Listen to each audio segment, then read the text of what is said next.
ইসলামী সহকারী secretary general Sirajganj ৪ আসনের সংসদ সদস্য প্রার্থী মাওলানা রফিকুল ইসলাম খান।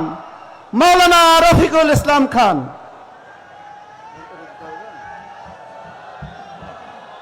লাগবে।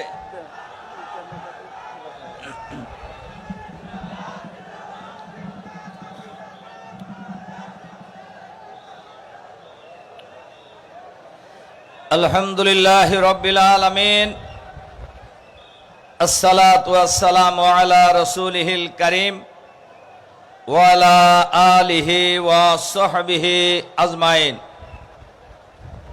বাংলাদেশ জামাত ইসলামী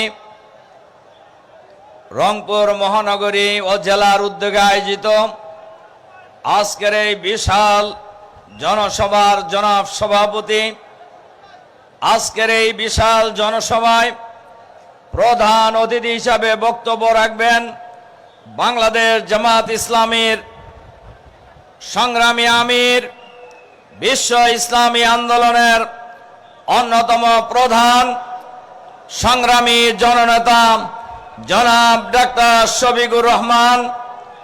আজকের এই বিশাল জনসমুদ্রের সম্মানিত প্রধান বক্তা, আমাদের সকলের প্রিয় নেতা, মজলুম জননেতা, বাংলাদেশ জামাত ইসলামীর সাবেক ভারপ্রাপ্ত সেক্রেটারি জেনারেল,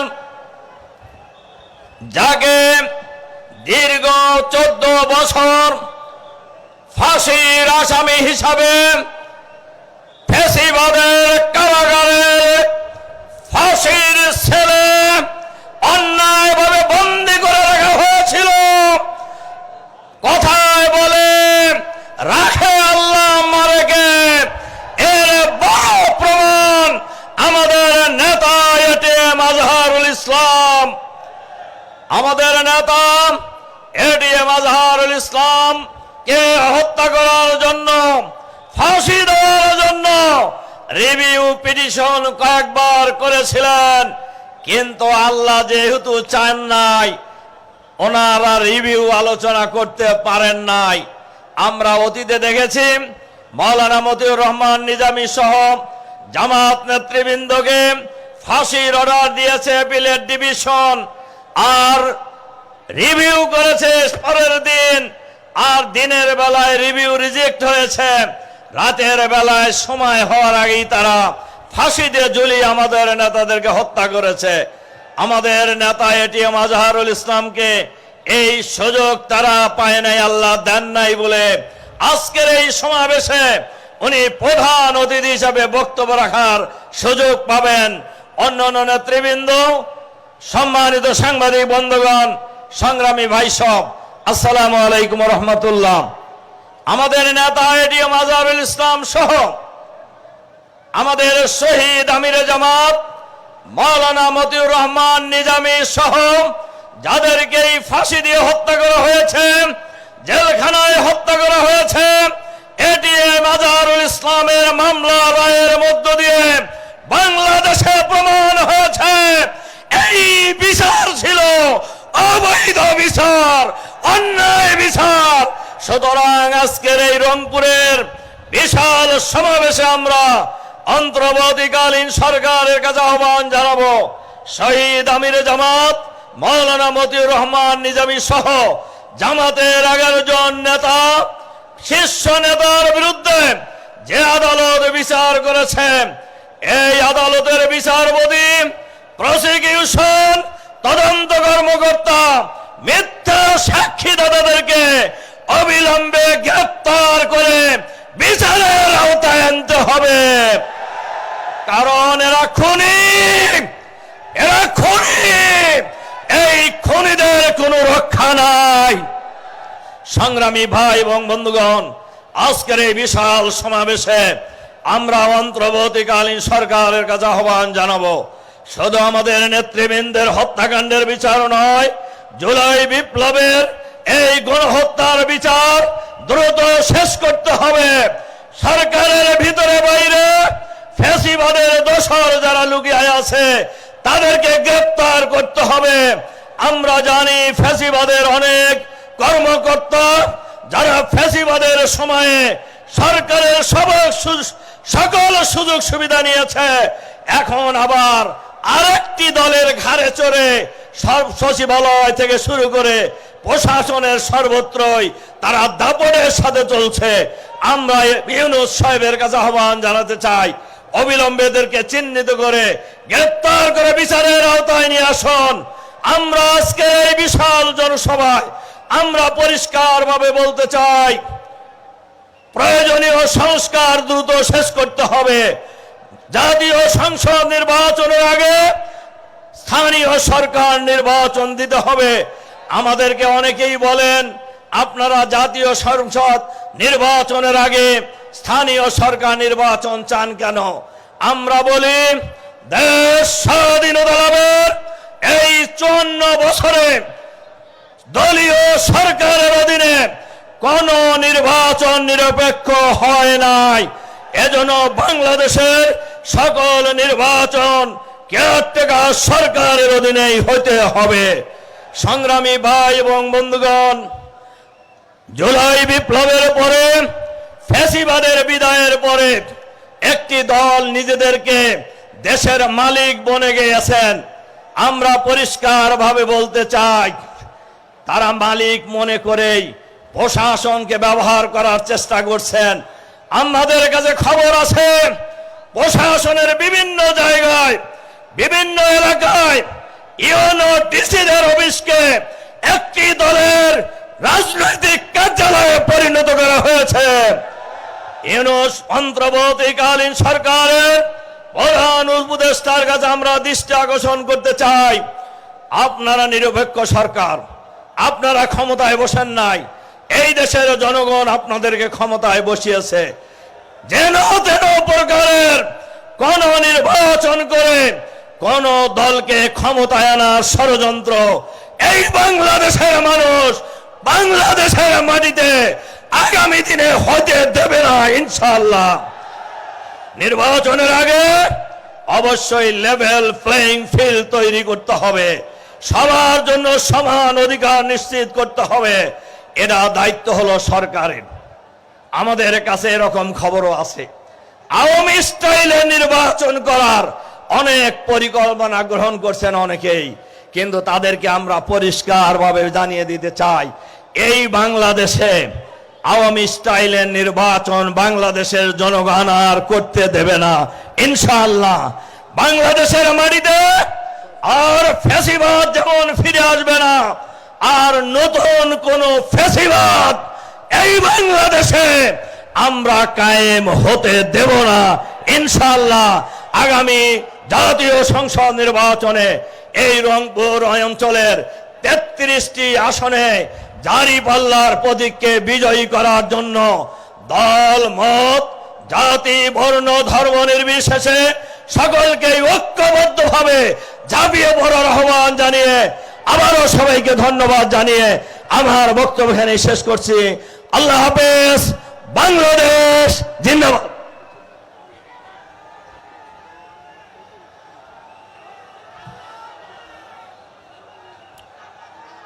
সংগ্রামী রংপুরবাসী, আজকের এই মহাসমাবেশে এ পর্যায়ে গুরুত্বপূর্ণ বক্তব্য রাখছেন এদেশের গণমানুষের প্রিয় সংগঠন শহীদ কাফেলা বাংলাদেশ জামাত ইসলামীর সংগ্রামী সেক্রেটারি জেনারেল অধ্যাপক মিয়া গোলাম পরোয়ার।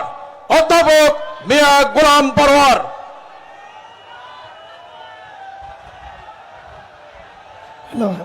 নারায়ে তাকবীর, নারায়ে তাকবীর। আসসালামু আলাইকুম ওয়া রাহমাতুল্লাহি ওয়া বারাকাতুহু।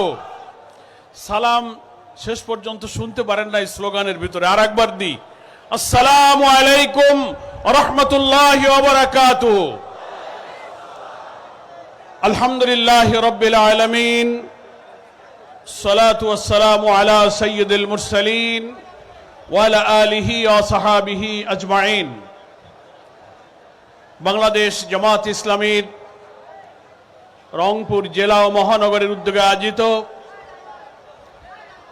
আজকের এই ঐতিহাসিক বিশাল জনসমুদ্রের সংগ্রামী সভাপতি,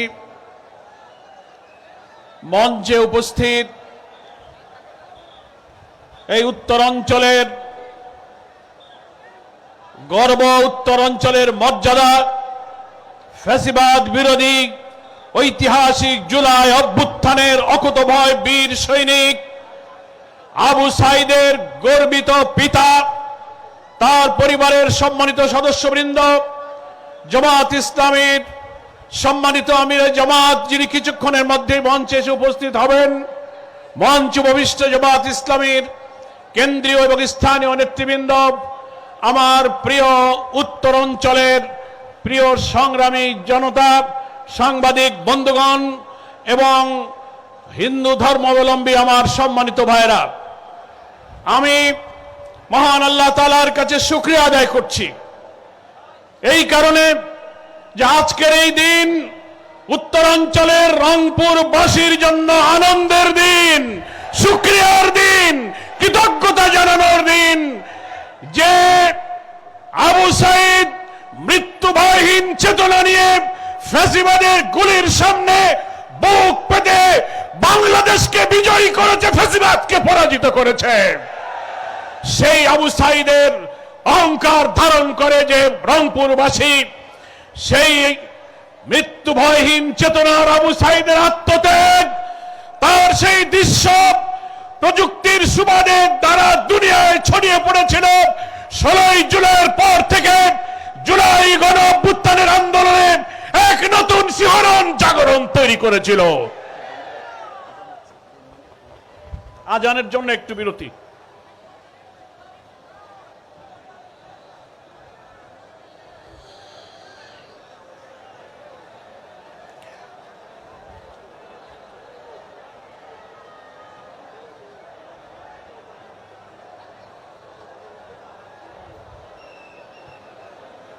আপনারা বসবেন, নামাজের বিরতি এখানেই হবে, আমরা না উঠি, এখানেই নামাজ হবে ইনশাআল্লাহ।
সংগ্রামী বন্ধুগণ, আমি বলছিলাম অকুতভয় বীর উত্তরবঙ্গের কৃতি সন্তান আবু সাঈদের বীরত্বপূর্ণ আত্মত্যাগ যেমন সারা বাংলাদেশের বিপ্লবী জনগণের রক্তে শিহরণ তৈরি করেছিল, তেমনি আমাদের প্রিয় নেতা, যাকে অন্যায়ভাবে কারাগারে মিথ্যা অভিযোগে আটক রাখা হয়েছিল 14 বছর, সেই অভিযোগ মিথ্যা প্রমাণ করে কারাগার থেকে মুক্ত হয়ে এটিএম আজহারুল ইসলামের মুক্তি সারা বাংলাদেশের ইসলামী আন্দোলনের কর্মীদের মধ্যে প্রাণের বন্যা তৈরি করেছে। আলহামদুলিল্লাহ, সেই প্রাণের বন্যা আজকে রংপুরের এই ময়দানে এক জনসমুদ্র তৈরি করেছে।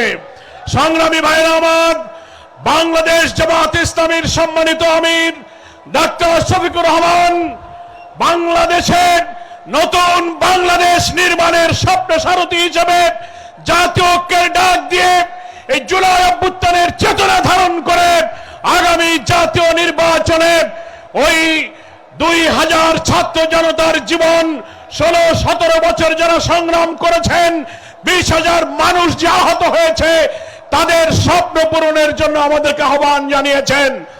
ছাত্র আন্দোলনের সময় যে স্লোগান দিয়েছিল উই ওয়ান্ট জাস্টিস, আমরা সুবিচার চাই, সেই সুবিচার সেই ন্যায় বিচার একমাত্র আসমানের মালিক আসমান থেকে নাজিল হওয়া কিতাব কোরআনের মধ্যে যে সুবিচারের বিধান রেখেছেন সেই বিধানেই আছে একমাত্র সুবিচারের বিধান, সেটাই হচ্ছে একমাত্র জাস্টিস। তাই আমরা মনে করি 24-এর গণ অভ্যুত্থানের পর রাজনৈতিক যে পরিবর্তন সূচিত হয়েছে, দেশপ্রেমিক ইসলামী শক্তির মধ্যে যে ঐক্যের সম্ভাবনা আমরা দেখতে পাচ্ছি সেটাকে কাজে লাগিয়ে সেই সুবিচারের বাংলাদেশ আমাদের গড়তে হবে। কোন মানুষের তৈরি করা আইনের সুবিচার কায়েম হতে পারে না। আল্লাহ তাআলা কোরআন শরীফে বলেছেন সুবিচার হচ্ছে একমাত্র আল্লাহর বিধানের মধ্যে। সূরা হাদীদে আল্লাহ বলেছেন লাকাদ আরসালনা রুসুলানা বিল বাইয়িনাতি ওয়া আনসালনা মাআহুল কিতাবা ওয়াল মিজান লিয়াকুমান নাসু বিল কিসত ওয়া আনসালনাল হাদীদ ফীহি বাসুন শাদীদ ওয়া মানাফিউ লিন-নাস। ভাইরা আমার, কোরআন মজিদের এখানে আল্লাহ বলছেন আল্লাহ তাআলা আমাদের জন্য রাসূলগণকে পাঠিয়েছেন, বাইয়িনা দিয়েছেন, কিতাব দিয়েছেন, মিজান দিয়েছেন। কারণ হলো সমস্ত মানবতা লিয়াকুমান নাসু বিল কিসত, সমস্ত মানব সভ্যতা হোল ম্যানকাইন্ডকে একটা সুবিচারের উপরে ইনসাফের উপরে কায়েম করার জন্য রাষ্ট্র শক্তিতে ইসলামের মধ্য দিয়েই মানবতার কল্যাণ সাধনের জন্য। তাই মানব রচিত কোন বিধানে আমাদের ছাত্রদের যে দাবি উই ওয়ান্ট জাস্টিস, এই সুবিচার আমরা পেতে পারি না। মানুষ পক্ষপাতিত্ব করতে পারে, মানুষ জুলুম করতে পারে, ন্যায় বিচার মানুষ করতে পারে না। ন্যায় বিচারের বিধান হলো একমাত্র আল্লাহর বিধান। তাই আমিরের জামাতের আহ্বান হলো আগামী সেই সুবিচার ইনসাফপূর্ণ বরকতের বাংলাদেশের জন্য আমাদেরকে এই ইসলামী এবং দেশপ্রেমিক শক্তির ঐক্যবদ্ধ সংগ্রামে জাতীয় নির্বাচন নিরপেক্ষ করে আমাদেরকে বিজয় সূচিত করতে হবে। অন্তর্বর্তীকালীন সরকারের কাছে আমরা দাবি করেছি নির্বাচনের যতটুকু সময় বাকি আছে আপনি নির্বাচনকে নিরপেক্ষ করার জন্য মৌলিক সংস্কার, অপরাধীদের বিচার, পিআর পদ্ধতি, স্থানীয় সরকার আগে নির্বাচন দেওয়া, লেভেল প্লেইং ফিল্ডের যত দাবি পূরণ না করে নির্বাচন দিলে এই জাতি সেই নির্বাচন নিরপেক্ষ হবে বলে বিশ্বাস করতে পারছে না। এত রক্ত এত কষ্ট আমরা বৃথা যেতে দিতে পারি না।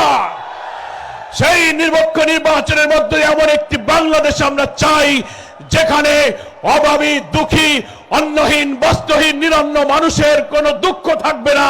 আল্লাহ কোরআনে সূরা আরাফের মধ্যে বলেছেন ওয়ালাউ আন্না আহলাল কুরা আমানু ওয়াত্তাকাউ লাফাতাহনা আলাইহিম বারাকাতিম মিনাস সামাই ওয়াল আরদ।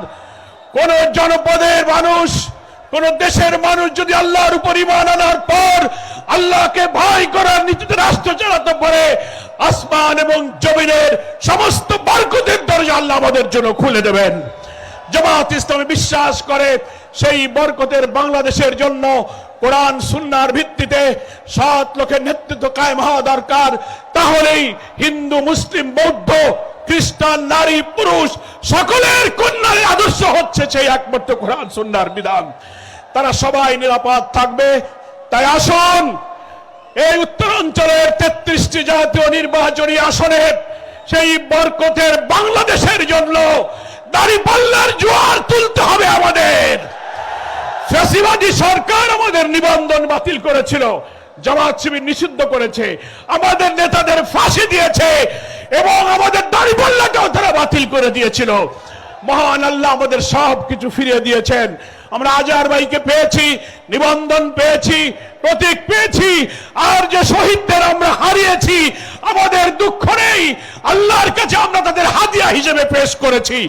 এর বিনিময়ে আমরা বরকতের বাংলাদেশ নির্মাণে উত্তরাঞ্চল থেকে ইসলামের বিজয়ের সূচনা করবে ইনশাআল্লাহ। আজকের এই জনসমুদ্র সেই বিজয় অভিযানের একটি মাইল ফলক হয়ে থাকবে, এই আশাবাদ ব্যক্ত করে সকলকে ধন্যবাদ জানিয়ে আমি আমার বক্তব্য শেষ করছি। বাংলাদেশ জিন্দাবাদ, জামাত ইসলামী জিন্দাবাদ। আসসালামু আলাইকুম ওয়া রাহমাতুল্লাহি ওয়া বারাকাতুহু।